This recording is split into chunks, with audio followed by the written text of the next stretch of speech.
तो आज परमात्मा की कृपा से अहमदाबाद में मूल ज्ञान का प्रचार हो रहा है। बहुत बड़े भाग हैं उन जीवों के जो अपने पूरे जीवन काल में एक बार भी इस मूल ज्ञान को सुन पाते हैं, और उससे भी बड़े भाग होते हैं उन जीवों के जो इस मूल ज्ञान को थोड़ा सा भी समझ पाते हैं। क्योंकि सुनना आसान है, आए बैठे घंटा 2 घंटा सुन के चले गए, लेकिन इस ज्ञान को समझने में बहुत बहुत ज़्यादा विवेक की ज़रूरत होती है। आम आदमी सारी उम्र भी सत्संग सुनता रहे तब भी उसे समझ में नहीं आता कि बताया क्या जा रहा है। क्योंकि हमें ही फ़ोन आते हैं, लोग कहते हैं 5-5, 6-6 साल हो गए सत्संग सुनते हुए, 2018 से लगातार सत्संग चल रहे हैं। कहते हैं 5 साल के बाद, 6 साल के बाद अब समझ में आ रहा है कि आप कह क्या रहे हो। सुन हम तब से रहे हैं, लेकिन समझ में ही नहीं आता क्या बताना चाह रहे हो। ये केवल उसकी समझ में आता है जिस पर मालिक की कृपा हो, जिस पर बंदी छोड़ की दया है, केवल वही समझ सकता है, नहीं तो कोई नहीं समझ सकता। तो आज उसी मूल ज्ञान को फिर से समझेंगे जो 2018 से YouTube पे आ रहा है। वैसे तो 2010 से मैं प्रचार कर रहा हूँ, आज 15वां साल लग गया, लेकिन क्योंकि बताया कि ये बहुत ज़्यादा विवेक की ज़रूरत पड़ती है, इसमें समझने के बाद भी लोग नहीं समझ पाते हैं।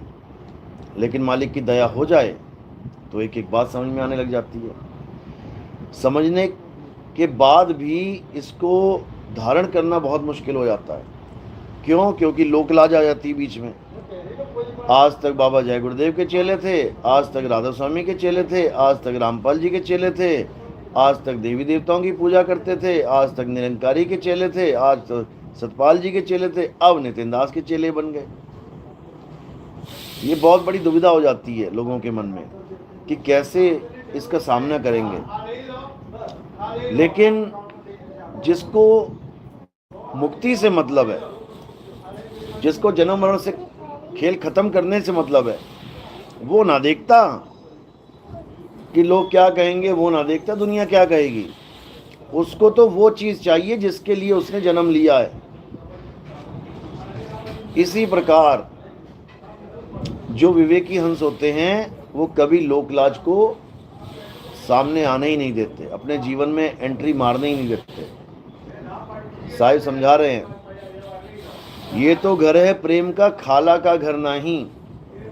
ये मौसी का घर नहीं है कि यहाँ पर कोई भी उठ के आ जाएगा। आना कबीर पंथ में खाला का घर नहीं, आते हैं यहाँ सूरमा जिन्हें लोक लाज का डर नहीं। जिसको लोक लाज का कोई फर्क ही नहीं पड़ता। कई ऐसे लोग हैं जो 10-10, 12-12, 15-15 गुरु धारण करके बैठे हुए हैं, बदलते रहते हैं गुरु। लोग यहाँ तक कह देते हैं इसको तो कोई काम ही नहीं है, इसको इस दुनिया में आके कोई काम ही नहीं मिला, ये गुरु ही बदलता रहता है। बताओ कैसा आदमी है ये। एक गुरु पे टिकता ही नहीं है। बिल्कुल टिकेगा, टिकने के लिए ही गुरु धारण किया जाता है।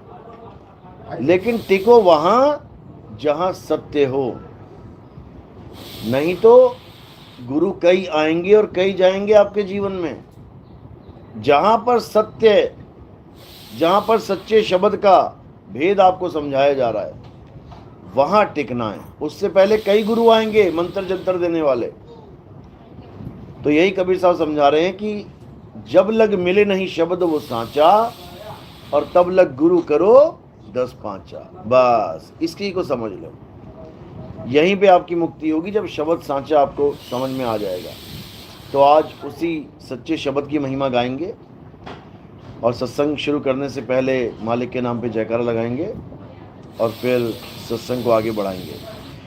बोलिए परमपिता परमात्मा की, सदगुरु बंदी छोड़ कबीर साहिब की, सदगुरु मदन पति साहिब की, सदगुरु दीवान ज्वारपति साहिब की, सदगुरु राम सेवक साहिब की, सदगुरु वैरागपति साहिब की, कलीनापुर धाम की, सभी संतों की, सभी भक्तों की, आज के आनंद की, सत्संग कराने वालों की, इनके माता पिता की, सकल हंस को बंदगी साहेब बंदगी सतनाम। बोलो साहेब जय साहब साहेब जय की जय। आ जाओ।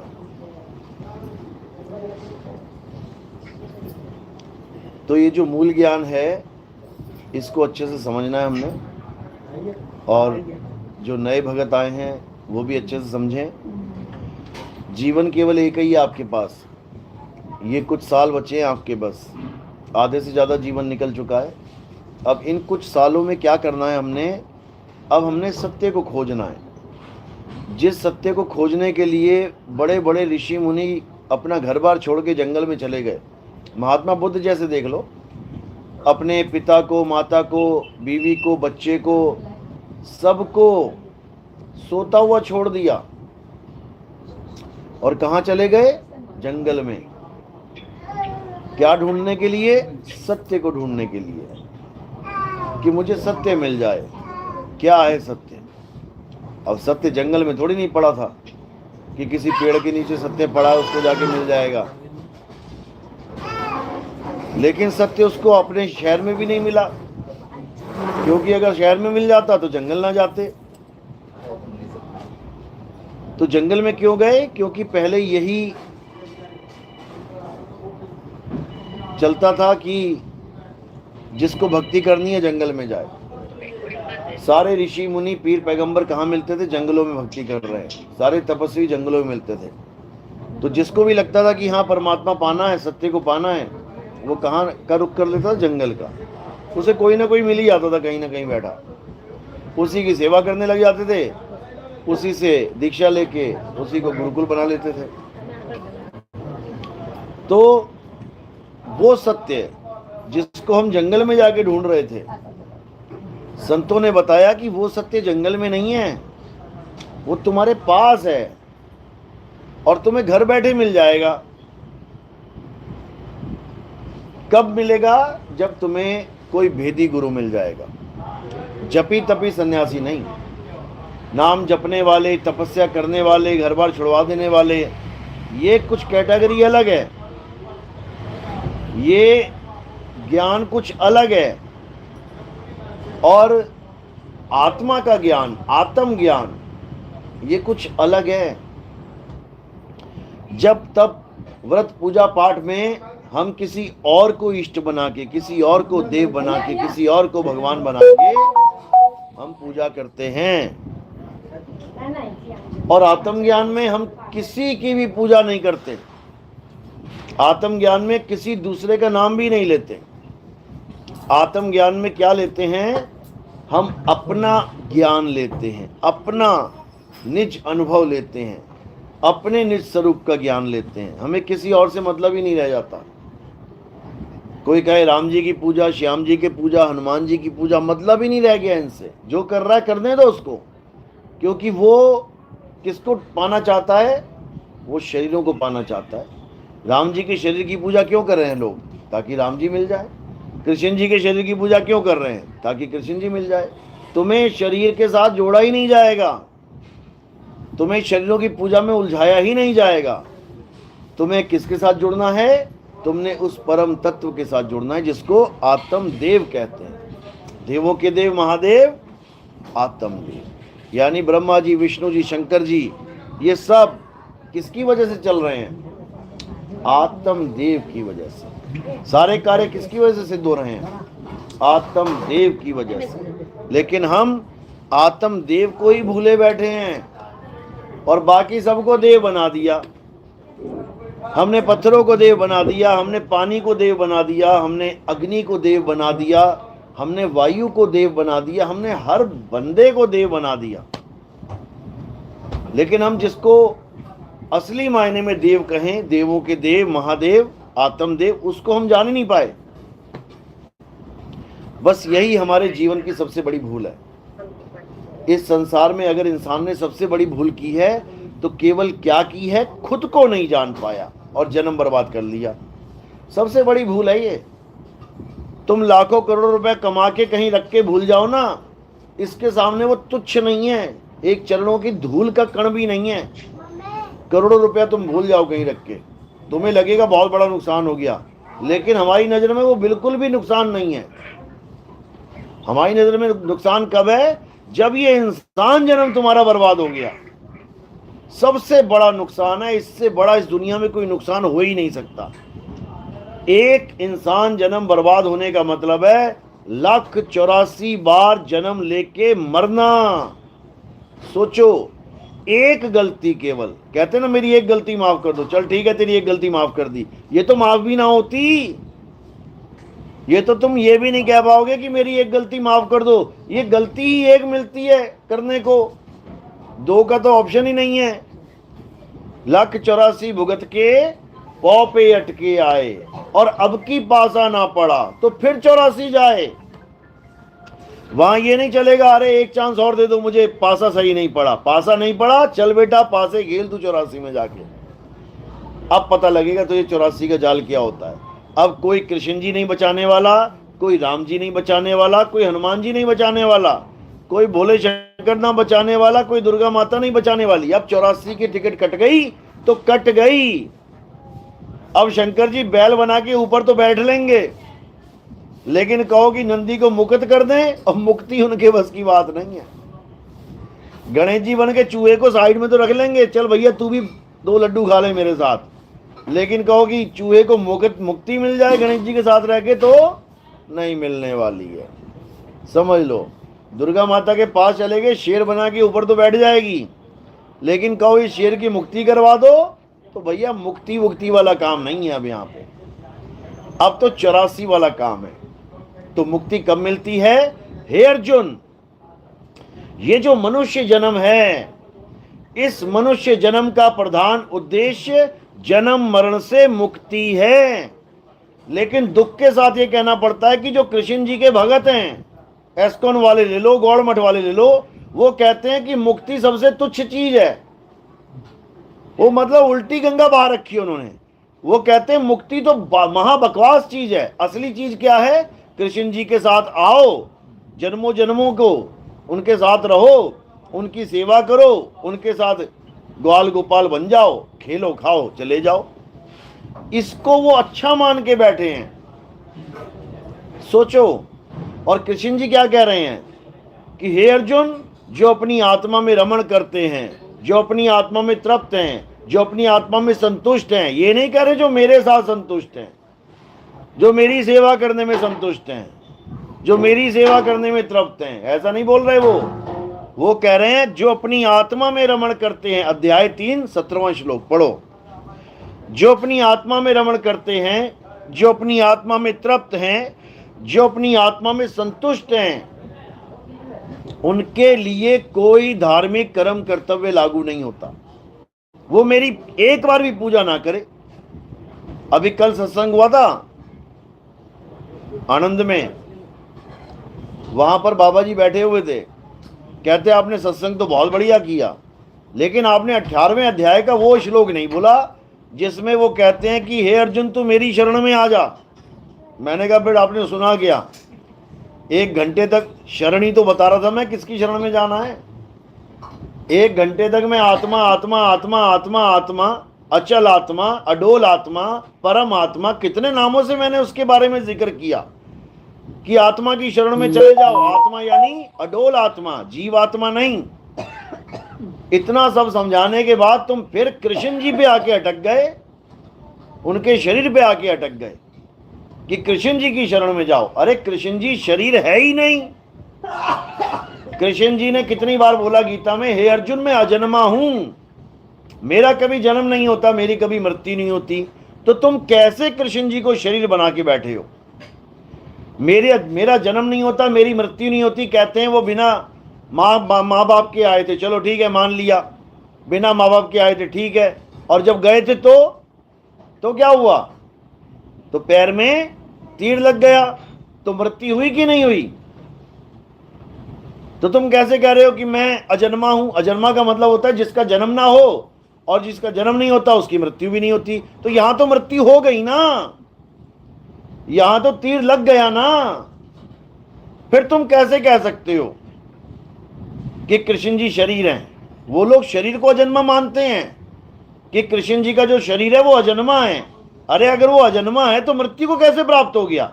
उसको तो तीर छू भी नहीं सकता था, क्योंकि वो कह रहे हैं नैनम छिंदंती शस्त्राणी नैनम दहती पावका, कि हे अर्जुन, जो अजन्मा है यानी जो आत्मा है, उसको शरीर में कुछ छू नहीं सकता, कोई तीर कमान, कोई शस्त्र उसको काट नहीं सकता, अग्नि जला नहीं सकती, वायु सुखा नहीं सकती, जल भिगो नहीं सकता। फिर तो थ्योरी गलत हो गई है, फिर तो तीर लग गया, अटक गया पैर में।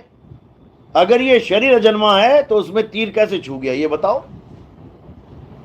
तो ये सब अज्ञानता है। गीता में एक जगह भी नहीं बोला कि शरीर की पूजा करो, अपने स्वरूप की बात बोली है कि अगर तुम मुझे प्राप्त करना चाहते हो अर्जुन, मेरी शरण में आने से पहले यह जानना पड़ेगा मैं हूं कौन। शरण में तो बाद में आएंगे, पहले मुझे जान मैं हूं कौन। तेरे मेरे कई जन्म हो चुके हैं, कई जन्म। तू नहीं जानता, मैं जानता हूं। तेरे मेरे कई जन्म हो गए हैं, लेकिन मैं अजन्मा हूं। अब ये दो बातें कैसे आ सकती हैं एक साथ? एक तरफ कह रहे हैं तेरे और मेरे कई जन्म हो गए, और एक तरफ कह रहे हैं कि मैं अजन्मा हूं। तो ये ज्ञानियों और अज्ञानियों दोनों के लिए बोला जा रहा है। जो अज्ञानी जीव है वो ये मान के बैठ जाएगा कि कृष्ण जी के बहुत सारे जन्म हो चुके हैं, और जो ज्ञानी पुरुष है वो उसी वक्त समझ जाएगा कि कृष्ण जी के जन्म नहीं हुए। किसके जन्म हुए हैं? शरीर के, शरीर के जन्म हुए हैं। कृष्ण जी तो अजन्मा हैं। जैसे वो अजन्मे हैं वैसे ही हम भी अजन्मे हैं, लेकिन हम अपने आप को भूल गए हैं कि हम है क्या। और हमने क्या मान लिया अपने आप को? शरीर मान लिया, आदमी औरत मान लिया, बच्चा बूढ़ा जवान मान लिया। अब अगर मान ही लिया अपने आप को शरीर, तो 101% हमारी मृत्यु होगी, कोई बचा ही नहीं सकता। जब शरीर ही बन गए तो शरीर पैदा ही हुआ है मरने के लिए।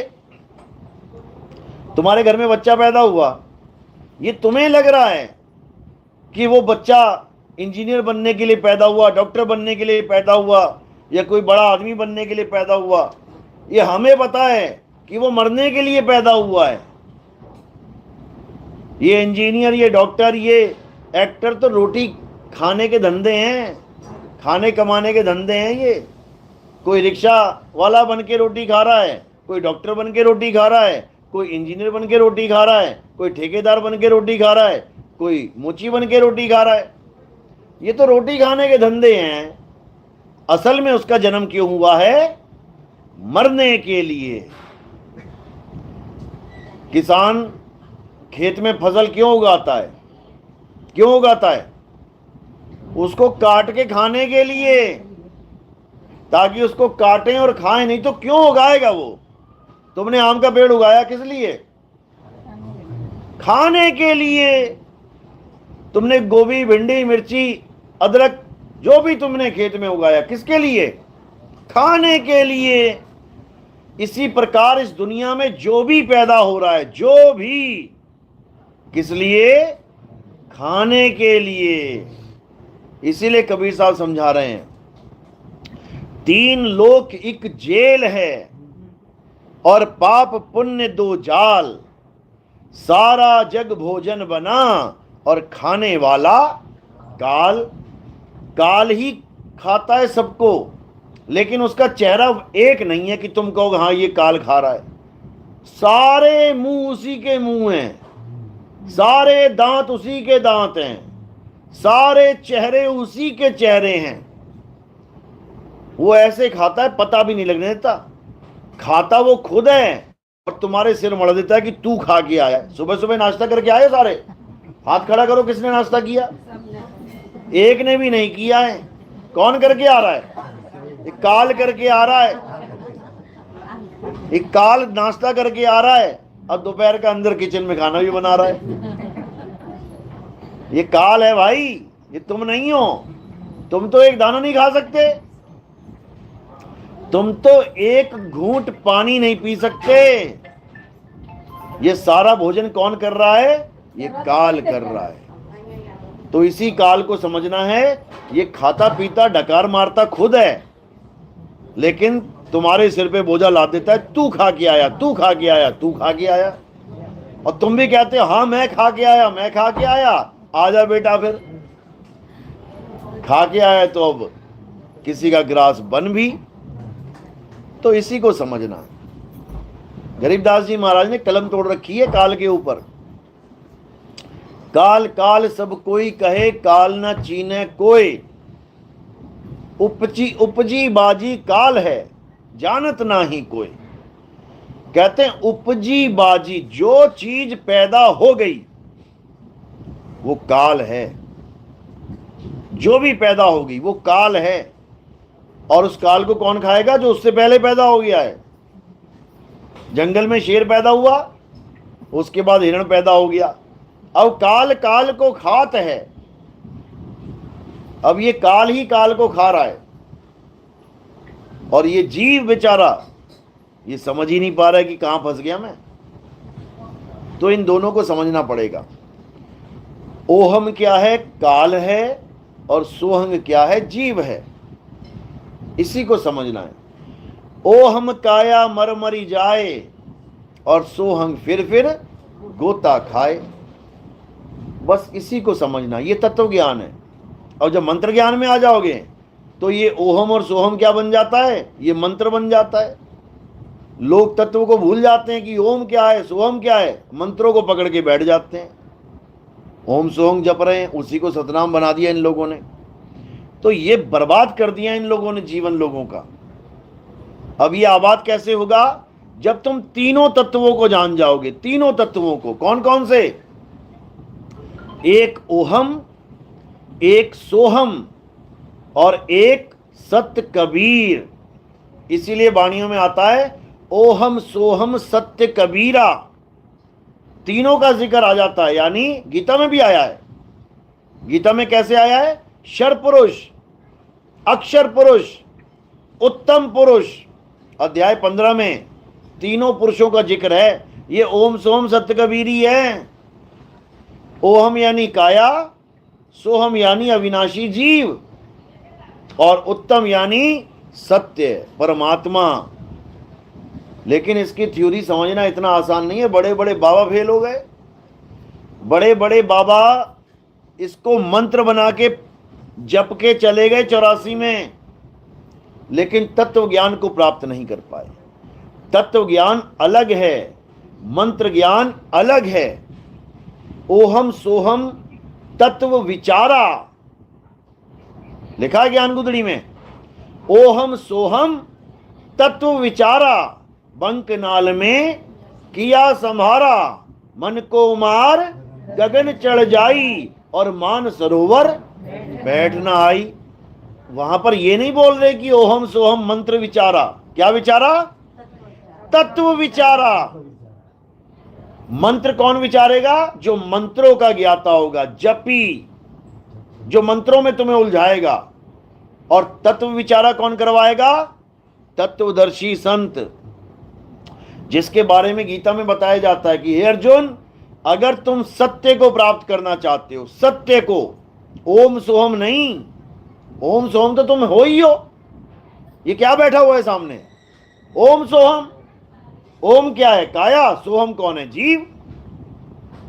इसी को बोला है ब्रह्मा विष्णु महेश्वर चेला, ओहम सोहम का है खेला, माया आद निरंजन भाई, आप पे जाई आप पे खाई। ये समझाया गया उसमें। यानी ये काया क्या है? ये मन और माया के द्वारा उपजती है और मन और माया के द्वारा खा ली जाती है। माया आदि निरंजन भाई, आप पे जाई आप पे खाई। खुद ही पैदा करता है, खुद ही खा लेता है। ब्रह्मा विष्णु महेश्वर चेला, ये तीन क्या हैं? ये तीनों गुण हैं। ये तीनों हमारे गुण हैं।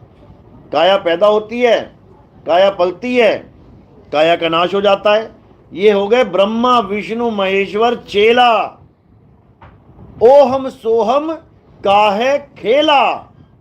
यानी इस दुनिया में जितना भी खेल चल रहा है, तुम्हारे सामने कोई कुत्ता आ गया, कोई बिल्ली आ गई, कोई चूहा आ गया, कोई शेर हिरन को पकड़ रहा है, कोई भालू किसी कुत्ते को मार रहा है, कोई आदमी किसी आदमी को मार रहा है, या कोई गाना बजा रहा है, कोई गा रहा है, ये सारा खेला किसका है?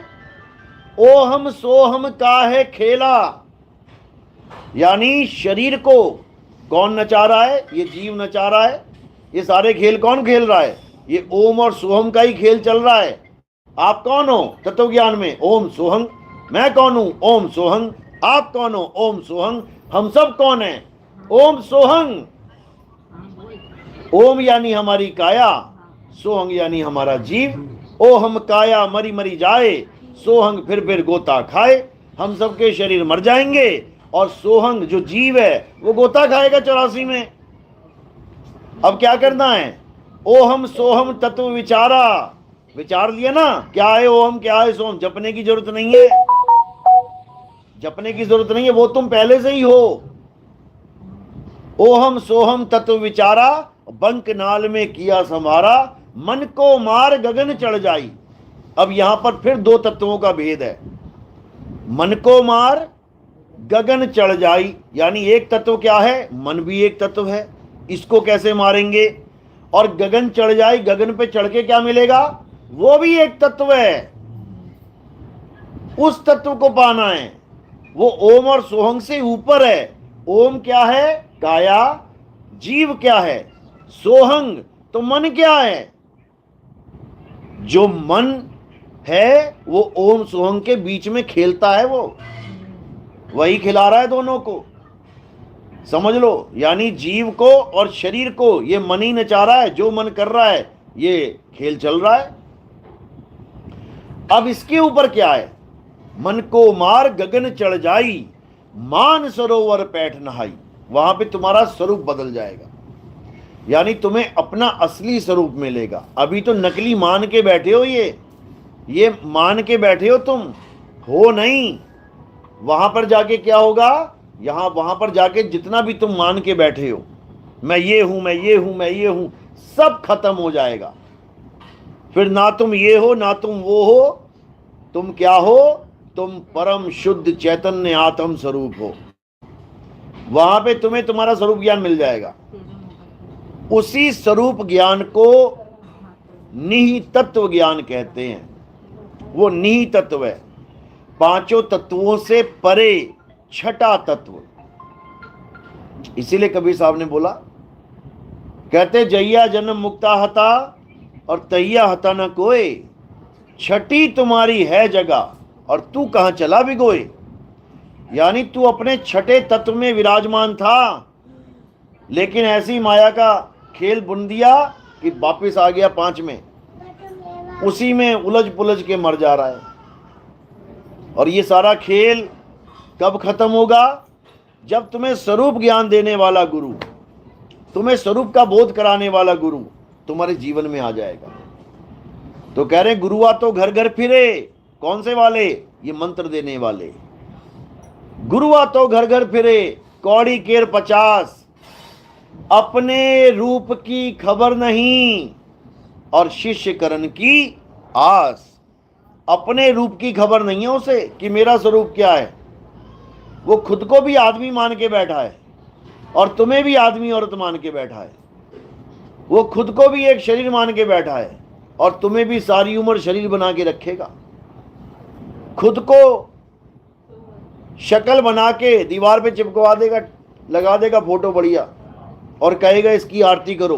तो किसकी आरती कर रहे हो? चेहरे की, शरीर की। और स्वरूप क्या है हमारा? आत्मा। यानी बिल्कुल उल्टा ज्ञान दे रहा है। जिस शरीर को कबीर साहब ने पिंजड़ा बोला, 5 तत्वों का पिंजड़ा, 10 द्वारे का पिंजड़ा, उस पिंजड़े की फोटो लगा के हमसे पिंजड़े की आरती करवा रहा है। वो तोता पिंजड़े को पूज रहा है और कह रहा है ये मेरा गुरु है, ये मेरा गुरु है। उसके बाद क्या होगा? तोता उसी पिंजड़े में फिट हो जाएगा जाके, क्योंकि जहां आशा वहां वासा। अगर पिंजरे को पूजोगे तो पिंजड़ा ही मिलेगा, और अपने स्वरूप को पूजोगे यानी आत्म देव को पूजोगे तो आत्म देव ही मिलेगा। इसीलिए गुरु ग्रंथ साहब में लिखा है आत्म देव पूजिए। ये नहीं लिखा है कि ग्रंथ को पूजिए, ये नहीं लिखा किसी शरीर को पूजिए। क्या लिखा है? आत्मदेव पूजिए। अरे आत्मदेव तो तब पूजेंगे, पहले पता तो लगे आत्मदेव है क्या, कि केवल नाम बोल दिया आत्मदेव हो गया काम। उसके बारे में जानना पड़ेगा। तो कैसे जानेंगे? जब आत्मज्ञानी गुरु आएगा, वो बताएगा तुम्हें तुम्हारी आत्मा का स्वरूप। कैसे बता पाएगा? क्योंकि उसने अपनी आत्मा को जान रखा होगा। मालिक की कृपा होगी, आत्मा को जानेगा, फिर मालिक की कृपा सहित आगे आत्मा का ज्ञान देगा। जल में मीन प्यासी, मोहे देखते आवे हासी, आत्म ज्ञान बिना नर भटके, कभी काबा कभी काशी। यानी वो मंत्रों से परे कर देगा, ये सारे तंत्र मंत्र सब छुड़वा देगा, ये सारी पूजा पाठ हवन यज्ञ सब छुड़वा देगा, ये पत्थर सीमेंट बजरी सरिया सब छुड़वा देगा। और क्या बता देगा? अमर होने का एकमात्र तरीका, जो हनुमान जी को भी बताया था। किसने? कबीर साहब ने। लोग कहते फिर त्रेता के बाद द्वापर में हनुमान जी कैसे आ गए? ये भी चक्कर में पड़े हैं लोग। कहते हैं अगर वो अमर ही हो गए थे तो वो त्रेता के बाद द्वापर में कैसे आ गए? अरे द्वापर छोड़ो, वो कलयुग में भी खड़े हो जाएंगे। कितनी देर लगेगी? क्यों? क्योंकि काल भगवान के पास हनुमान जी की कोई कमी है क्या? वो कितने हनुमान जी खड़े कर दे वो। अभी तुम्हें नहीं पता काल के बारे में। आप श्रीमद् देवी भागवत पढ़ लेना, पुराण। तुम लोग मानते हो कि एक ब्रह्मा एक विष्णु एक शंकर जी होते हैं। तुम एक बार पुराण पढ़ लेना, वो उसमें तुम्हें कई ब्रह्मा कई विष्णु कई शंकर दिखाई दे जाएंगे। क्योंकि वो कितने ही बना सकता है, उसके पास कोई लिमिट ही नहीं है। रासलीला में कितने कृष्ण जी नचाए थे उसने? कितने कितने थे? 16,000। तो कृष्ण जी तो एक थे, 16,000 कहां से आ गए? जब 16,000 कृष्ण जी को नचा सकता है वो, तो एक हनुमान जी लेके नहीं आ सकता अगले युग में? उसके लिए इम्पॉसिबल कुछ नहीं है, समझो। और कोई राम जी एक बार नहीं हुए, हर बार त्रेता युग आता है। 4 युग बीतने के बाद हर बार एक राम जी आते हैं, हर बार रावण को मारते हैं, हर बार हनुमान जी को अंगूठी पकड़ा के कहते हैं जा हनुमान इसको पाताल में फेंक के आ, घड़े में फेंक के आ। हर बार हनुमान जी घड़े में अंगूठी डालते हैं। हर बार देखते हैं अरे भाई इतने सारी अंगूठियां, और हर बार मुक्ति प्राप्त करते हैं। एक ही नहीं है हनुमान, कई हनुमान मुक्त हो चुके हैं। जैसे आपके गांव में रामलीला चलती है, 100 साल से चल रही है। एक ही राम चला रहा है क्या 100 साल से रामलीला? कितने राम जी निपट गए होंगे गांव में, कितने हनुमान जी निपट गए होंगे गांव में, कितने रावण निपट गए होंगे, लेकिन रामलीला कभी खत्म होने वाली नहीं है। एक गया दूसरा राम आया। अभी अटैक आ गया था एक राम जी को, तो क्या रामलीला खत्म हो गई सदा के लिए? कभी ना खत्म होती है। एक राम गया दूसरा आ जाएगा, दूसरा गया तीसरा आ जाए। यहां राम की कोई कमी नहीं है। तो इसी को समझना है। तो जो तत्व ज्ञान है वो क्या कहता है कि भाई नाम में नहीं फंसना। नाम में फंसोगे तो लड़ मरोगे आपस में। पानी एक तत्व है, 5 तत्वों में से एक तत्व है पानी। अब पानी के नाम देख लो, जल, वाटर, नीर, तोय, पानी, जौल।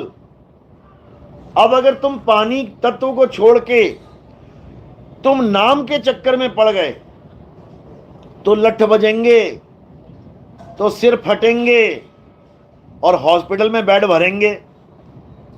या तो ये काम कर लो, या फिर तत्व ज्ञान में आ जाओ।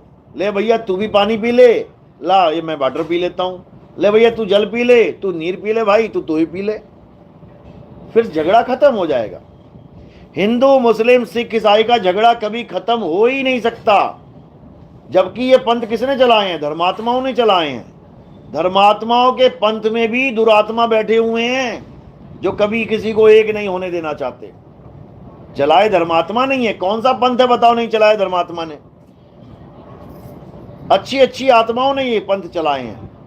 नानक जी ने चलाया, रविदास जी ने अपना चलाया, भीखा जी ने अपना चलाया, दादू जी ने अपना चलाया, धर्मदास जी ने अपना चलाया, और सब कह रहे हैं कि हाँ कबीर गुरु हैं तो सारे एक हो जाओ। क्यों नहीं एक हो जाते? जब सबका गुरु कबीर है तो तुम अलग अलग पंथ लेके घसीट रहे हो, क्या क्या फायदा? तुमने एक से अनेक करना है या अनेक से एक करना है? यही नहीं समझ में आ रहा किसी को। चेलों को पकड़ोगे तो अनेक रहोगे, और गुरु को पकड़ोगे तो एक हो जाओगे। बाबा नानक ने इसीलिए मूल मंत्र में क्या बोला है? एको सतनाम, यानी उस एक सतनाम को पकड़ ले। कर्ता पुरुष, वही कर्ता पुरुष है। निरपहो, निर्वैर, वो किसी से डरता नहीं है, किसी को मारता नहीं है। अकाल मूरत, उसका कभी काल नहीं आता, यानी उसकी मौत नहीं होती। अजूनी, यानी वो कभी किसी योनि में नहीं आता। कोई कहे आदमी के अंदर है, नहीं है। कोई कहे कुत्ते बिल्ली हाथी के अंदर है, नहीं है। वो कभी योनि में आता ही नहीं है। क्यों? क्योंकि योनि में आने के लिए चल के आना पड़ेगा, और वो चलता ही नहीं है। वो अचल है, वो चलता नहीं है, वो आता जाता नहीं है। अध्याय 2 24वां श्लोक क्या कह रहे हैं? हे अर्जुन, ये आत्मा कौन सी आत्मा? परमात्मा। ये आत्मा अछेद्य है, इसको कोई छेद नहीं सकता। ये अदा है, इसका कोई दाह संस्कार नहीं कर सकता। ये अशोष्य है, ये अचल है, ये सदा स्थिर रहने वाला है, ये अडोल है। ये आत्मा ही सत्य सनातन है। तो सदा स्थिर रहने वाला अचल, ये कब आएगा चल के 84 में आने के लिए? कौन आ रहा है शरीर में और कौन शरीर छोड़ के जा रहा है? जब इसको समझ जाओगे तो पता लग जाएगा ये कौन सी आत्मा है। ये जीव आत्मा है, इसको जीव बोला गया है। हमारे शरीरों में जीव विराजमान है, हमारे शरीरों में परमात्मा विराजमान नहीं है। जीव बंधन में है, 5 तत्वों के पिंजड़े में ये जीव फंसा हुआ है, परमात्मा पिंजड़े में नहीं है। लेकिन ये अज्ञानी जीव क्या करता है? ये त्रिकुटी में ध्यान लगा के यहां पर परमात्मा को प्रकाश रूप में देखना शुरू कर देता है कि कौन है परमात्मा? प्रकाश है। कोई कहता है ज्योत है, कोई कहता है यहां हमारा गुरु प्रकाशमान 16,000 करोड़ सूरज चमक रहे हैं, वो हमारा गुरु है। ये सब झूठ है, ये सब माया का खेल है। कबीर साहब इसी का खंडन कर रहे हैं। कबीर साहब क्या कहते हैं? तुमसे कहूं मैं नाम विचारी, ना वो ज्योत, ना पुरुष, ना नारी। सारा खेल ही खत्म कर दिया। आप देखोगे सरगुण और निर्गुण भक्ति में क्या देखोगे आप? जितने भी साकार की पूजा करने वाले हैं, ये परमात्मा किसको बताएंगे? राम जी, हनुमान जी, शंकर जी, माता जी, शरीरों को परमात्मा बताएंगे। आदमी और औरत की पूजा करवाएंगे तुमसे। हनुमान जी आदमी की औरत हैं? आदमी। राम जी आदमी की औरत हैं? आदमी। सीता माता औरत है कि आदमी? औरत। राधा आदमी है कि औरत? औरत। तुम सारी दुनिया में देख लो मंदिर, तुम्हें या तो आदमी मिलेगा या अंदर, या फिर औरत मिलेगी मूर्ति के रूप में। तो किसकी पूजा चल रही है वहां पे? आदमी या औरत की? ये हो गई साकार भक्ति। जरूरी नहीं कि राम जी और कृष्ण जी और माता ही मिलेंगी, राम भी मिल जाएगा कहीं पे, वो भी साकार में ही आ रहा है, कह रहा है मैं साकार हूं। वो साकार भगवान बना बैठा है, उसकी भी पूजा चल रही है, ऐसा नहीं है। कबीर साहब की भी पूजा करवा रहा है वो, आदमी बना के साकार, कि भगवान कौन है, परमात्मा कौन है? आदमी है, आदमी। लेकिन कबीर साहब क्या कह रहे हैं कि ये साकार के पुजारी हैं, ये आदमी औरत वाले साकार के पुजारी हैं, और ये प्रकाश वाले ये निराकार के पुजारी हैं। ये आदमी औरत को नहीं मानते, ये प्रकाश को मानते हैं। आंख बंद करके त्रिकुटी में ध्यान लगाया, प्रकाश ही प्रकाश हो गया, अनंत प्रकाश हो गया, कहते मिल गया परमात्मा। ये ब्रह्म कुमारी वाले, ये राधा स्वामी वाले, ये धन सदगुरु वाले, ये सारे जितने भी हैं जय गुरुदेव वाले, ये सब किसको परमात्मा मान बैठे हैं? इसी प्रकाश को मान बैठे हैं। सुबह का सूरज आ जाएगा, दोपहर का सूरज आ जाएगा, शाम का सूरज। अरे तो सूरज को परमात्मा मान के बैठ गए क्या? सब प्रकाश का खेल चल रहा है, सब ज्योति का खेल चल रहा है। लेकिन कबीर साहब ने क्या खेल कर दिया?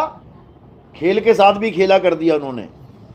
तुमसे कहूं मैं नाम विचारी, और ना वो ज्योत ना पुरुष न नारी। खेल ही खत्म कर दिया, ना तो साकार और ना ही निराकार। अब क्या बचा? अरे सरगुण निर्गुण दोनों से न्यारा, और जानेगा कोई जान न हारा। जो साकार और निराकार दोनों से परे अपने सत्य स्वरूप को जान जाए, वही सच्चा गुरु है। वही तुम्हें तुम्हारा स्वरूप बता सकता है।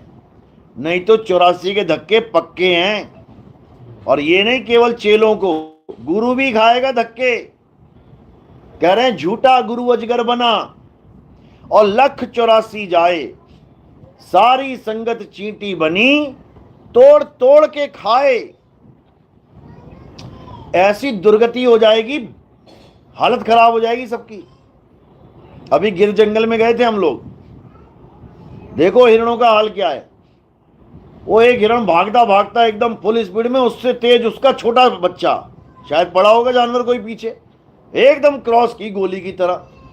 ये जीवन हो जाएगा? अभी तो बैठे हो आराम से, उसके बाद दौड़ते ही नजर आओगे पूरे जंगल में।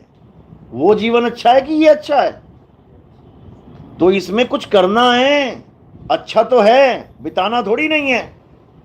अच्छा है कुछ करने के लिए। ये दीवारें बना दी तुमने सेव रहने के लिए, केवल सोना ही थोड़ी नहीं है, कुछ करना भी है। क्या करना है? अपने स्वरूप को जानना है। पत्थर पूजा नहीं करनी, मंत्र जाप नहीं करने, तीर्थ व्रत पूजा पाठ नहीं करना, ये हवन यज्ञ नहीं करने, ये नमाजें ही नहीं पढ़ते रह जाना सारी उम्र, 5 टाइम की नमाजें। ये चर्च में प्रेयर ही करते मत रह जाना, घंटे बजाते रह जाओ, प्रेयर करते रह जाओ, कैंडल जलाते रह जाओ। क्या करना है? अपनी कैंडल जलानी है।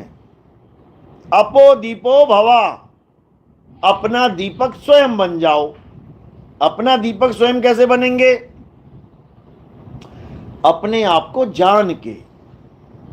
आत्मज्ञान का मतलब है अपने आप को जानो, किसी और की पूजा नहीं करनी। क्योंकि जो आत्म वर्ड है, आत्म, ये हमारी तरफ इशारा करता है। आत्म, मेरा। जब हम कहते हैं मेरा, कोई भी सामान में मेरा लगा दोगे तो किसका हो जाएगा? वो पड़ोसी का। मेरा मतलब मेरा। मेरा नाम बना इसीलिए है ताकि वो चीज तुम्हारी दिखाई दे, किसी और की नहीं। इसी मेरा को आत्म कहते हैं। आत्म, मेरी कहानी, आत्म कथा, मेरे द्वारा ही मृत्यु, आत्महत्या, मेरे द्वारा ही रक्षा, आत्म रक्षा, मेरे द्वारा ही कल्याण, आत्म कल्याण। मैं अपने पे ही निर्भर रहूं, आत्मनिर्भर। बताओ उसमें दूसरे का नाम आया क्या एक बार भी? नहीं आएगा, क्योंकि ये ज्ञान भी मेरा ही है। आत्मज्ञान, किसी और का नहीं। मुझे मेरा ज्ञान प्राप्त करना है। अपो दीपो भवा, अपना दीपक स्वयं बन जाओ, यानी अपना ज्ञान स्वयं प्राप्त करो, अपने आप को स्वयं प्रकाशित करो। किसी और के चक्कर में नहीं पड़ना है, नहीं तो घन चक्कर बन जाओगे। तो अब क्या करना है? अब हमने गुरु की शरण में जाके। कौन से गुरु की? जो तत्वदर्शी संत हो, मंत्रदर्शी संत नहीं। मंत्र वाले को टाटा बाय बाय कर देना है जितनी जल्दी हो सके, नहीं तो हालत खराब हो जाएगी। तो कह रहे हैं तंत्र मंत्र सब झूठ है, इनमें ना उलझे कोई, और सार शब्द यानी मेरा स्वरूप। क्योंकि हमारा स्वरूप क्या है? शब्द है हमारा स्वरूप। कबीर साहब का क्या स्वरूप है? शब्द है कबीर साहब का स्वरूप। मदन साहिब समझा रहे हैं, शब्द स्वरूपी ज्ञानमय, दया सिंधु मत धीर, और मदन सकल घट पूर्ण है, करता सत्य कबीर। यही गरीबदास जी समझा रहे हैं। गरीब पुरुष कबीर ने देह धरा नहीं कोय, शब्द स्वरूपी रूप हैं, और घट घट बोले सोए। यानी कबीर कोई देह नहीं है, देह तो उन्होंने धारण की है। किस कारण? हमारे कल्याण के लिए। उनको देह की जरूरत नहीं है। तरवर सरवर संत जन, और चौथे बरसे मेघ, परमारथ के कारणे इन चाराधारी देह। परमार्थ के कारण उनको जरूरत नहीं थी, लेकिन दूसरों को बचाने के लिए, दूसरों को समझाने के लिए वो इस देह को धारण करके आए, जिसको इंसानी चोला कहते हैं। और मां बाप के गर्भ में से नहीं लिया ये चोला, हमारी तुम्हारी तरह। कहते हैं तेज पुंज की देह धर आए, और काया कबीर कहाए। तेज पुंज की देह, जैसे इंद्रधनुष होता है। इंद्रधनुष में कई लोग कहते हैं अरे कबीर साहब ने देह धारण नहीं करी, कबीर साहब का प्रकाश का शरीर था, तो ये भूरे और काले बाल, ये आंखें कैसे दिखाई दे रही थी, रंग कैसे हो गया? उन मूर्खों को इतना भी नहीं पता कि सारे रंग प्रकाश में से ही निकलते हैं। एक ही प्रकाश के 7 रंग तुम्हें इंद्रधनुष दिखाई देता है ना आसमान में, देखा किसी ने? 7 रंग कैसे दिखाई दे रहे हैं तुम्हें? प्रकाश तो एक ही है। एक ही प्रकाश से 7 रंग बन गए। तुम्हारी बॉडी में कितने रंग हैं? कितने रंग की बॉडी है तुम्हारी? आंखें सफेद होंगी, पुतलियां काली होंगी, शक्ल भूरी होगी, बाल सफेद हो जाएंगे। सफेद फिर वही आंखों वाला हो गया।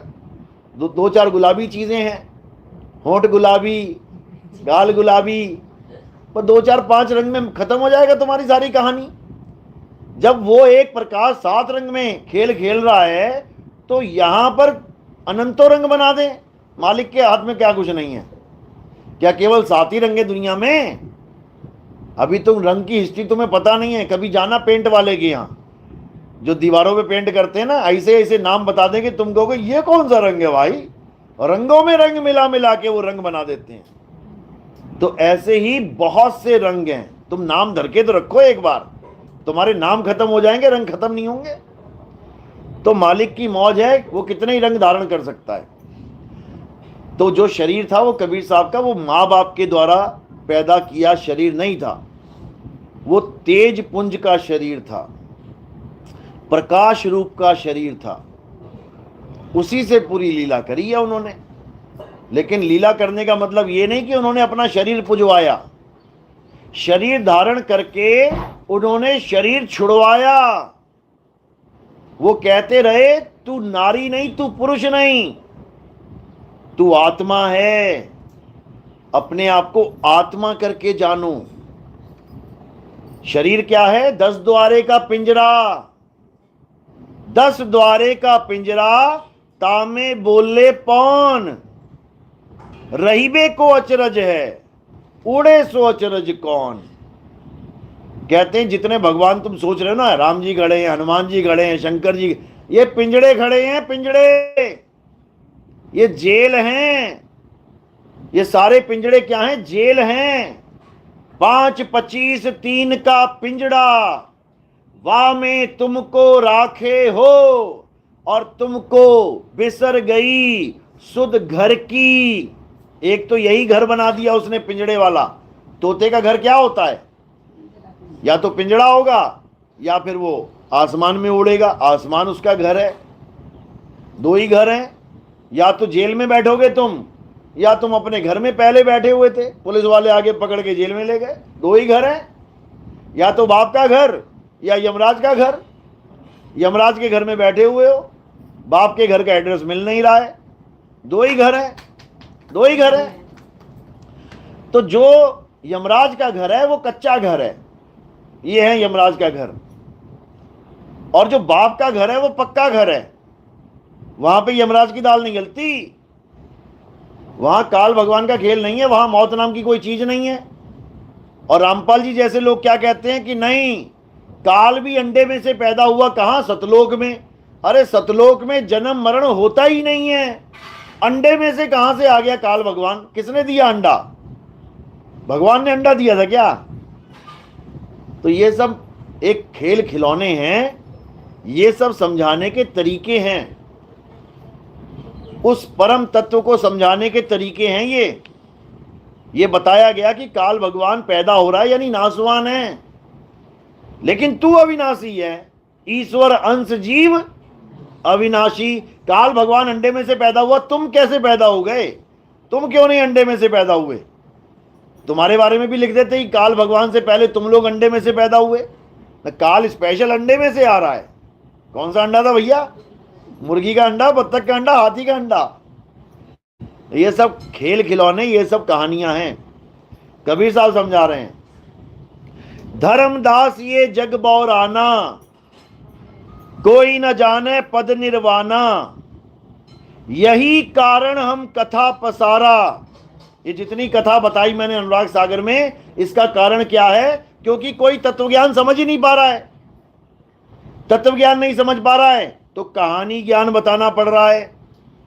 छोटा सा बच्चा मां को पूछता है, मां मैं कैसे पैदा हुआ? 2 साल का बच्चा, 1.5 साल का बच्चा। अब मां क्या बताएगी उसको? क्या समझाएगी उसको कैसे पैदा हुआ? उसको बता भी देगी सारा प्रोसेस, वो समझ जाएगा? नहीं समझेगा। तो उसको क्या बता रही है? बेटा एक परी आई, साथ में टोकरा लाई, टोकरे में तुझे रखा और मेरे पास छोड़ के चली गई, तब से तुझे पाल रही हूं मैं। ये बात उसके समझ में आ गई। जब वो बड़ा हो गया, यही सोचता सोचता मैं टोकरे में आया हूं, टोकरे में आया हूं। जब उसको बाहर से ज्ञान समझ में आया, अच्छा बेटा टोकरे में नहीं आते हैं, ये तो मम्मी ने बेवकूफ बना दिया मुझे। अब वो लड़ेगा नहीं मां से आके कि मां तूने मुझे झूठ क्यों बोला। वो कहेगा मां ने सही किया, उस वक्त बताती तब भी ना समझ पाता मैं। अब मैं इतना विवेकी हो गया हूं कि मुझे ये ज्ञान समझ में आ गया है। इसी प्रकार धर्मदास जी को 100 बार समझाया कबीर साहब ने कि बेटा तू पैदा कैसे हुआ था, लेकिन वो समझ ही नहीं पाया। फिर क्या किया? एक कहानी सुना दी उसको। जब कहानी सब सुना दी तो उसको समझ में आ गई। तो कबीर साहब ने कहा बेटा अब तू भी कहानी सुना, मूल ज्ञान मत बताना किसी को, क्योंकि समझ तो पाएंगे नहीं लेकिन कॉपी जरूर कर लेंगे। जैसे आज पत्थर के पुजारी समझ तो सकते नहीं कि आत्मा क्या है, लेकिन हमारे सत्संग सुन के कॉपी जरूर कर रहे हैं, कॉपी जरूर कर रहे हैं। आत्मा ऐसे, आत्मा वैसे। ए बच्चा अपने स्वरूप को प्राप्त कर, उसके बाद क्या कर? उसके बाद पत्थर में माथा टेक, अपने स्वरूप को प्राप्त कर, उसके बाद राधे राधे कर, अपने स्वरूप को जान, उसके बाद कृष्ण कृष्ण कर। तो भैया स्वरूप को जानने का फायदा क्या हुआ? मुझे राधा राधा ही करना था तो बिना स्वरूप जाने ही कर रहा हूं, कृष्ण कृष्ण ही करना था तो बिना स्वरूप जाने ही कर रहा हूं। अरे स्वरूप जानने के बाद राधा कृष्ण का भेद ही खत्म हो जाता है, ये काया का भेद ही खत्म हो जाता है। हे अर्जुन, जो अपने स्वरूप को जान जाता है वो मेरा ही स्वरूप हो जाता है। ये क्यों नहीं समझ में आ रहा है इन लोगों के? जीवन बर्बाद कर दिया इन लोगों ने राधे राधे जपवा के, हरे कृष्णा जपवा के। और कृष्ण जी समझाते रहे अपने स्वरूप को जान बच्चे, अपने स्वरूप को जान। मुझे वो पसंद है जो मेरे स्वरूप को जान लेता है। ज्ञानी बोला है उसमें, आर्थी, अथार्थी, जिज्ञासु और ज्ञानी, ये 4 प्रकार के भगत बताए कृष्ण जी ने। 3 प्रकार के भक्तों का लेवल डाउन रखा गया। कि इनकी भक्ति बच्चों वाली भक्ति है। लेकिन जो ज्ञानी पुरुष है, ज्ञानी मतलब, ज्ञानी किसका नाम होता है? ज्ञानी किसका नाम होता है? बेवकूफ का? ज्ञानी उसका नाम होता है जिसको ज्ञान हो जाए। जिसको ज्ञान हो गया वो ज्ञानी है। सिख धर्म में जो सरदार जी होते हैं, पाठ करते हैं, उनको पता क्या कहते हैं? ज्ञानी जी। भले उसको ज्ञान ना हो, लेकिन उसको एक नाम दे दिया है, ज्ञानी जी हैं। ज्ञानी महेंद्र पाल जी, ज्ञानी सुरेंद्र पाल जी, सब ज्ञानी बना दिए। क्यों बनाए? क्योंकि वाणी में आता है। हिंदू और मुस्लिम के लिए भी वाणी बोली है। कह रहे हिंदू अंधा, मुस्लिम काना, दोनों से ज्ञानी सियाना। उसमें लिखा है हिंदू तो अंधा है। अब हिंदू अंधा क्यों है भैया? कितने लोग हैं हिंदू? यहां पे सारे हिंदू ही हैं, सब अंधे हो तुम लोग? क्यों? गुरु ग्रंथ साहब कह रहा है हिंदू तो अंधा है और तुर्कू काना, तुर्कू यानी मुसलमान, वो काना यानी उसकी एक आंख टूटी हुई है, एक आंख से दिख रहा है उसको। दोनों से ज्ञानी सियाना, यानी हिंदू और मुसलमान दोनों से जो सरदार सिख है वो सियाना है। कारण क्या है? कारण यह है कि हिंदू को अंधा इसलिए बोला क्योंकि वो आंखों से नहीं, अकल से अंधा है।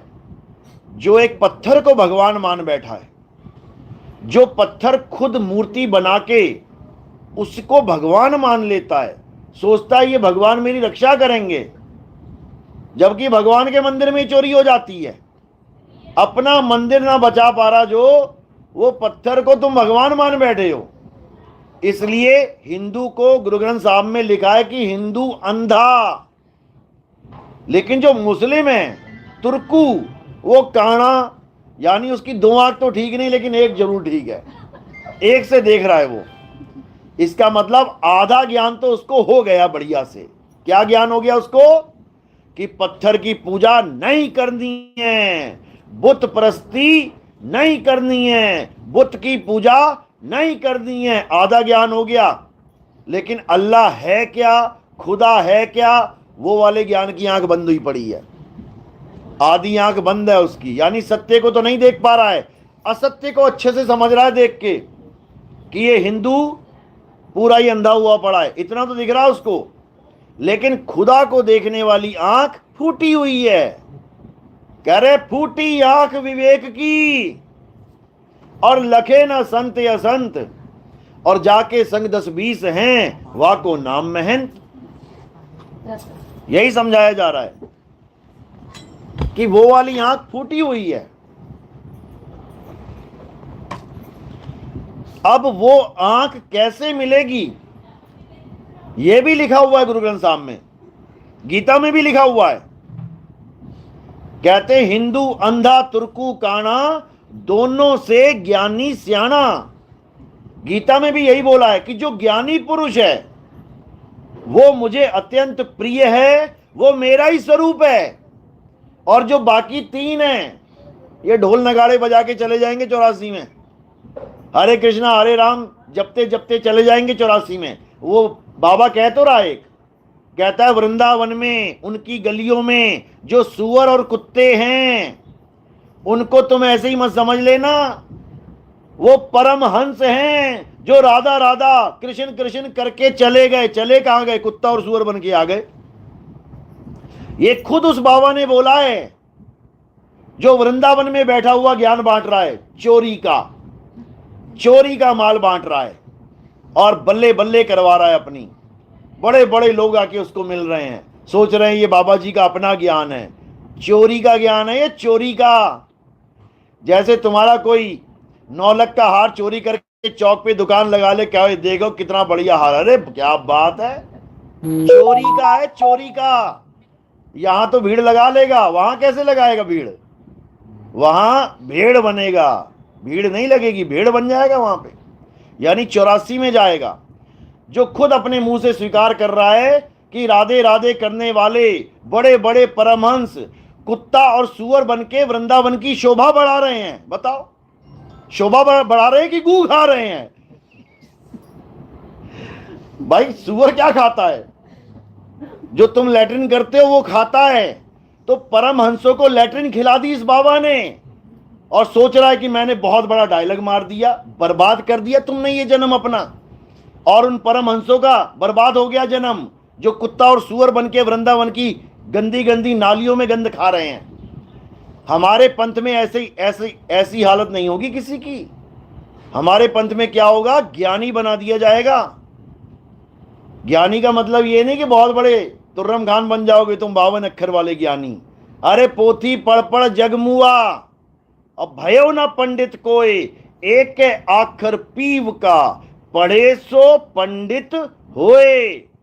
तुम्हें उस एक अक्षर का ज्ञानी बना दिया जाएगा जो परमात्मा का आदि नाम है। आदि नाम को प्रणाम, गाजत गढ़ आठों जाम, ऐसा नाम दिया जाएगा तुम्हें। तब तुम्हारी गति होगी, तब तुम कृष्ण जी के भी प्यारे हो गए, ज्ञानी हो गए, तब तुम बाबा नानक के भी प्यारे हो गए, तब तुम गुरु गोविंद सिंह के भी प्यारे हो गए, तब तुम कबीर साहब के भी प्यारे, तुम सबके प्यारे हो गए, क्योंकि तुम ज्ञानी हो गए। यहां तक कि तुम परमात्मा के प्यारे हो गए। अब तुम्हें परमात्मा अपने सिंहासन पे बैठाएगा। अब तुम्हें प्रजा में नहीं रखेगा कि प्रजा बन के जाओ तुम। कहते हैं अब तो जाए चढ़े सिंहासन, मिले हैं सारंग पानी, राम कबीरा एक भय हैं, कोई ना सके पहचानी। यानी राम कबीरा एक भय हैं। परमात्मा तुम्हें अपनी गोद में बैठाएगा और एक कर देगा। जैसे समुंदर गंगा नदी को अपनी गोद में बैठाता है और एक कर देता है। एक बार गंगा समुद्र में मिल गई तो उसको कोई अलग नहीं कर सकता, और जब तक समुद्र में नहीं मिली, कितने ही वेग से घूमती रहे, उस पे बांध लगा दिया जाएगा। तो हमारे पे भी बांध लगा हुआ है। कितने बांध लगे हैं? 84 लाख बांध लगे हुए हैं इस जीव पे। 84 लाख बांधों में अटका पड़ा है ये कब जाके मिलेगा अपने समुद्र में? जब इन सब बांधों को तोड़ देगा, इस भवसागर को फोड़ देगा, मरने की कला सीख लेगा, तरने की कला सीख लेगा, तब ये भवसागर को पार कर लेगा। बिल्कुल सिंपल। मरने से पहले मरने की कला जान लो, डूबने से पहले तैरने की कला जान लो। डूबेगा फिर कोई क्या? कोई ना डूबेगा। बस इसी प्रकार कबीर साहब कह रहे हैं, मरता मरता जग मुआ, मरना जाने ना कोई, और ऐसी मरनी जो मरे, बहुर ना मरना होए। एक बार अगर तुमने मरना सीख लिया, मरना सीखने का मतलब तुम अपनी आत्मा को जान लो, बस एक बार, सारी उम्र के लिए ज्ञान हो जाएगा। एक बार करंट का झटका खा लेना, एक बार, सारी उम्र के लिए ज्ञान हो जाएगा कि करंट का झटका कैसा होता है। बच बच के निकलोगे कोने कोने में से। और अगर नहीं खाया है तो सारी उम्र करंट करंट जपते रहना, तुम्हें पता ही नहीं लगेगा कि करंट होता कैसे है, होता क्या है। तो ये तत्व ज्ञान है। तत्व ज्ञान का मतलब अपने मूल तत्व को जान लेना, अपने परम तत्व को जान लेना, इसको तत्व ज्ञान कहते हैं। ये मंत्र ज्ञान नहीं है, ये माला फेरने वाला ज्ञान नहीं है। राम राम राम राम, अल्लाह अल्लाह, वाहिगुरु वाहिगुरु वाहिगुरु। माला फेरते फेरते जन्म बर्बाद हो गए लोगों को, 84 मिल गई लोगों को। अरे माला फेरत जुग भया, मिटाना मन का फेर, कर का मन का फेंक के, मन का फेर। अरे माला तो कर में फिरे और जीव फिरे मुख माही, मनवा दसहूं दिसी फिरे, ये तो सिमरन नहीं। और ये सारे बाबा लोग तुम्हें माला पकड़ा देते हैं, जपो बेटा राम राम राम राम राम, उंगलियां घिस जाएंगी, राम ना मिलने वाला। नानक साहब कह रहे हैं राम राम करता जग फिरे, राम ना पाया जाए। राम क्यों नहीं मिल रहा है? कारण क्या है? क्योंकि हम राम को समझ ही नहीं पा रहे हैं राम है क्या। हमने राम बना दिया काया को, जबकि राम कौन है? राम आत्मदेव है। राम तुझ में भी है, राम मुझ में भी है, सब में राम समाया। कह रहे हैं ना, तुझ में राम, मुझ में राम, सब में राम समाया, और सबसे कर लो प्रेम, जगत में कोई नहीं पराया। लेकिन कौन कर रहा है प्रेम? ये हिंदू, ये मुसलमान, ये सिख, ये ईसाई, मारो काटो लड़ो झगड़ो। अरे इसी दुनिया में रहना है सबने। एक बाप के 4 लड़के हैं, घर तो एक ही है। अब लड़ो चाहे मरो, रहना तो यही पड़ेगा। इसलिए क्या करना है? इसलिए बीच का रास्ता ढूंढो कि तुम भी यहां रहो और हम भी यहां रहें। बीच का रास्ता मतलब ज्ञान का रास्ता पकड़ो। सारे धर्मों में साकार और निराकार की महिमा है। ऐसा नहीं है कि हिंदू धर्म में केवल साकार की महिमा है। आप शिव महापुराण पढ़ लो, आप श्रीमद् देवी भागवत महापुराण पढ़ लो, आप विष्णु महापुराण पढ़ लो, आप कोई भी पुराण पढ़ लो, उसमें सृष्टि रचना देख लेना या फिर भगवान का स्वरूप देख लेना। इंडेक्स में आता है भगवान के स्वरूप, शिव जी के स्वरूप, विष्णु जी का स्वरूप, माता का स्वरूप, ये सब उसमें आएगा। पेज नंबर लिखा होगा सामने, जाके पढ़ लेना। क्या देखोगे वहां पे? कि शिव जी के 2 स्वरूप कहे गए हैं, विष्णु जी के 2 स्वरूप बताए गए हैं, माता के 2 स्वरूप हैं। कौन कौन से? एक साकार, एक निराकार। तो भैया झगड़ा किस बात का है? झगड़ा किस बात का है? साकार जिसको हिंदू समझ रहा है कि साकार की पूजा करनी है, तू कर ले भाई साकार की पूजा। मुसलमान को साकार समझ में नहीं आ रहा है, वो कह रहा है परमात्मा अल्लाह वाहिगुरु निराकार है, तू निराकार की कर ले। इसमें झगड़ा करने वाली क्या बात है? किसी को आइसक्रीम पिघला के खाने में मजा आता है और किसी को आइसक्रीम बर्फ बना के चबाने में मजा आता है। अरे स्वाद तो एक ही है, स्वाद तो एक ही है। चाहे बर्फ बना लो, चाहे उसको पिघला लो।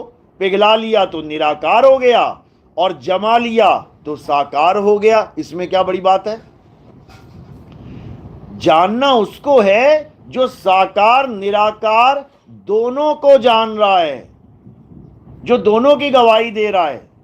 परमात्मा साकार है, परमात्मा निराकार है, ये कह कौन रहा है?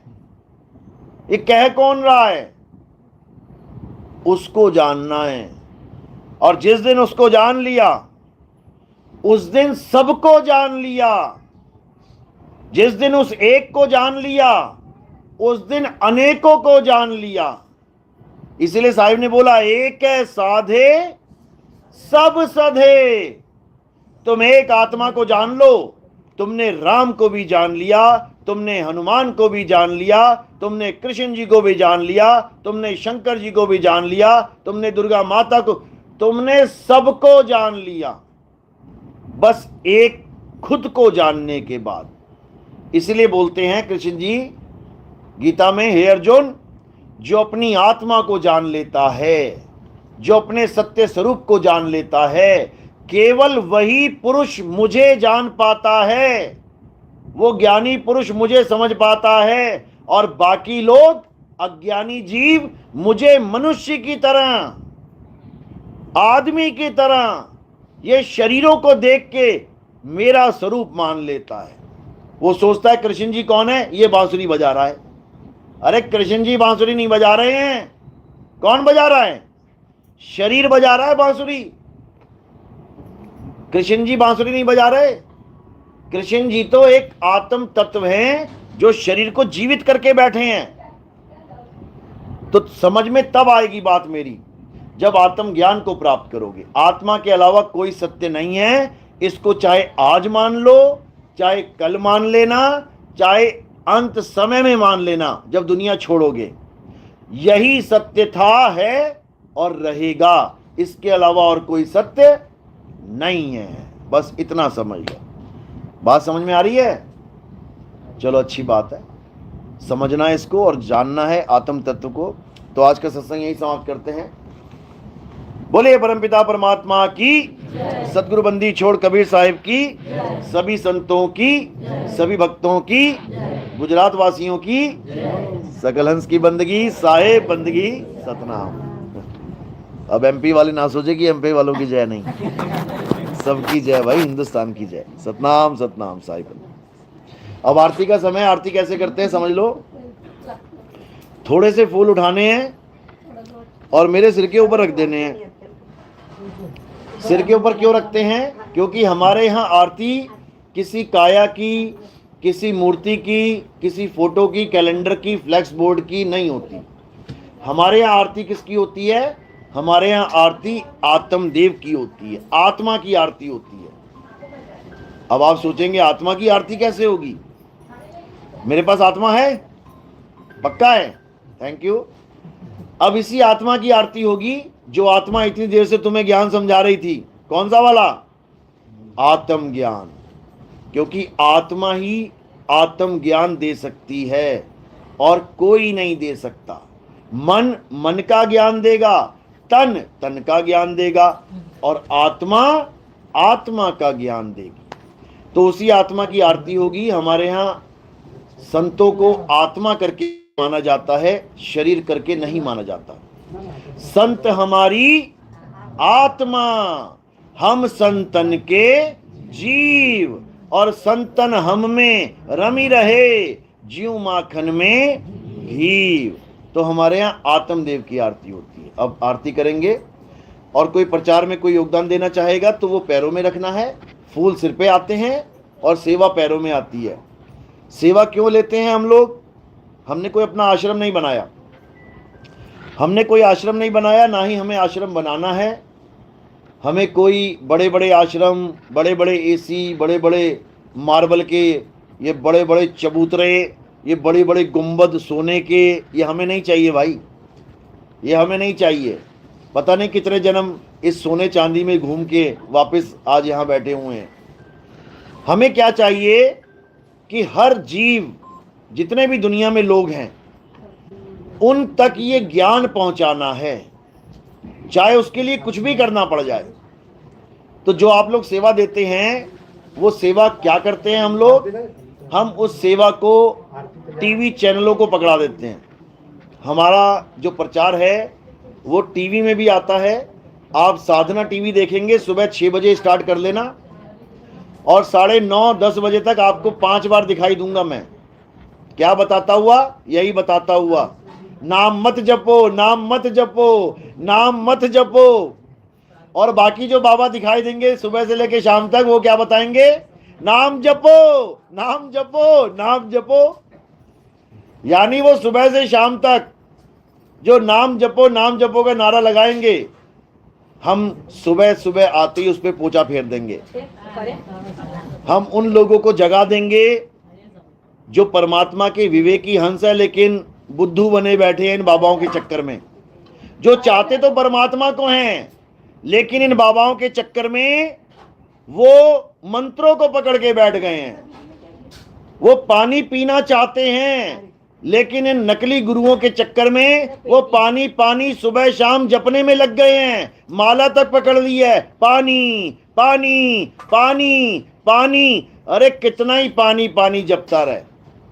कहते हैं पानी पानी जपते जपते तू प्यासा ही मर जाएगा। तो हम पानी पानी जपना छुड़ाते हैं और पानी को लखाते हैं कि पानी है कहाँ, वहां तक पहुंच, तब तेरा कल्याण होगा। तो हमारा प्रोग्राम साधना चैनल पे भी आता है और हमारा प्रोग्राम ईश्वर टीवी पे भी आता है। आगे हमारे प्रोग्राम और भी चैनलों पे आने वाले हैं, श्रद्धा पे आने वाला है, और भी चैनल हमने बात करी हुई है। तो वहां पर आने के लिए क्या करना पड़ता है भैया? माया का देश है, माया चढ़ानी पड़ती है, पैसा देना पड़ता है, क्या करना है। तो ये सब कैसे होता है? आप लोग के योगदान से होता है।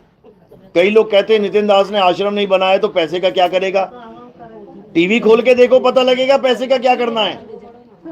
और हमारे प्रचार में गीता छपती है, हम फ्री में गीता बांटते हैं। लोग पैसों में बांटते हैं, हम लोग फ्री में गीता बांटते हैं। कहीं पे कोई प्रोग्राम हो रहा है, कोई यात्रा चल रही है, हमारे भगत फ्री में गीता बांटते हैं, फ्री में बिल्कुल।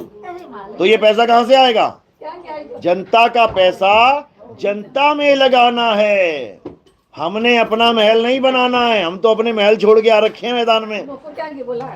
चलो, तो आज का सत्संग यही समाप्त करते हैं। बोलिए परमपिता परमात्मा की, सदगुरु बंदी छोड़ कबीर साहिब की, सभी संतों की, सभी भक्तों की, आज के आनंद की, सकल हंस को बंदगी साहेब बंदगी। सतनाम सतनाम, जय सतनाम।